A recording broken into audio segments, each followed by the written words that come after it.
Gourinchas stated that China needs to rebalance its growth model towards domestic demands, highlighting weaknesses in the country's domestic consumption, which have been intensified by the ongoing property crisis. He also noted an increase in volumes of manufactured goods, but a decline in prices, and pointed out that China still has many non-performing loans in the property sector. Meanwhile, the European Union is coordinating with G7 partners in response to China's recent export controls on rare earth minerals, with EU Trade Commissioner Maros Sefcovic calling it unjustified. He emphasized the need for a united response. China's restrictions introduced last week have intensified global shortages, particularly for industries like automotive and semiconductors.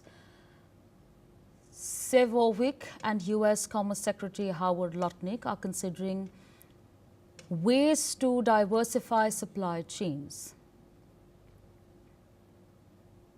Joining us at this point in time is Dr. Satoru Nagao, Fellow Hudson Institute, live with us from Tokyo in Japan. Thank you for your time speaking to us on NewsX World. What do you essentially make of the developments that are taking place at this point in time?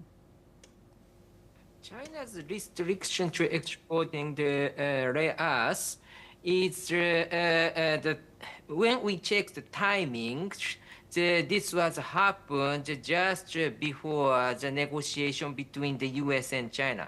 Just before the deadline of the negotiation with the U.S. and China related tariff.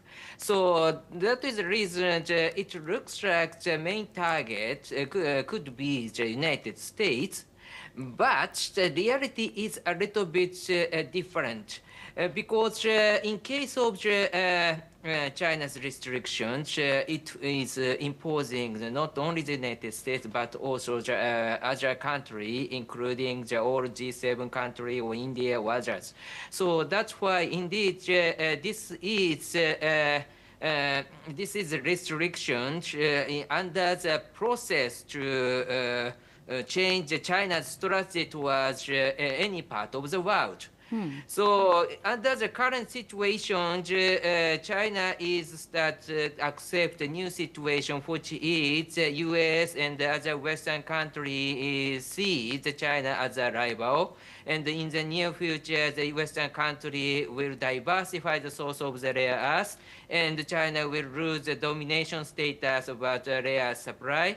So that's why China, before the Western country adjust the new situation, China tried to use this domination status as a card of negotiation. But in the near future, the Western country will decouple with China. China expected, so that's why anyway China will lose the influence towards the Western countries in the long run. So that's why now is the time to use this card to in the negotiation that they are starting think. That is the reason just now they are. They raise the bar of the restriction to supply the rare earths, I think. Right, absolutely. I'd also like to understand from you the fact that now the European Union is coordinating with the G7 partners. They said that what's happening is unjustified. What perhaps could their collective response be to this? Of course, if they coordinated they can develop your minds more speed of the, developing the rare earth in the other country is of course possible because they have already identified where is the rare earth outside of China. And but generally the developing process demands 7 to 10 years, so that's why it is not easy to get rare earth just now. But in the near future, they need to do anyway because China is using this dominated status as a negotiation card, and it is dangerous. Then the U.S.-China tariff war was a trade war or rivalries. It will escalate soon. So that's why anyway, in the long run, they need to do. So that's why the G7 country try to speed up this process and try to diversify the source. That is one thing.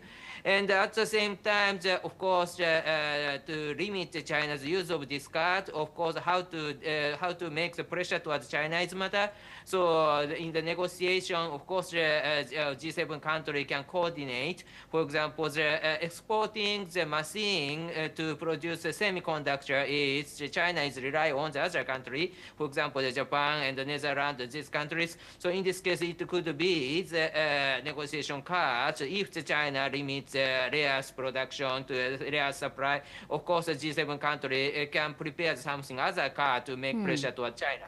So these are the coordination G7 can do that. And just now, G7's influence is still relatively strong, but in the near future, G7 will lose influence more, but before it, G7 can use this card. And this is, of course, good for G7 too. Right,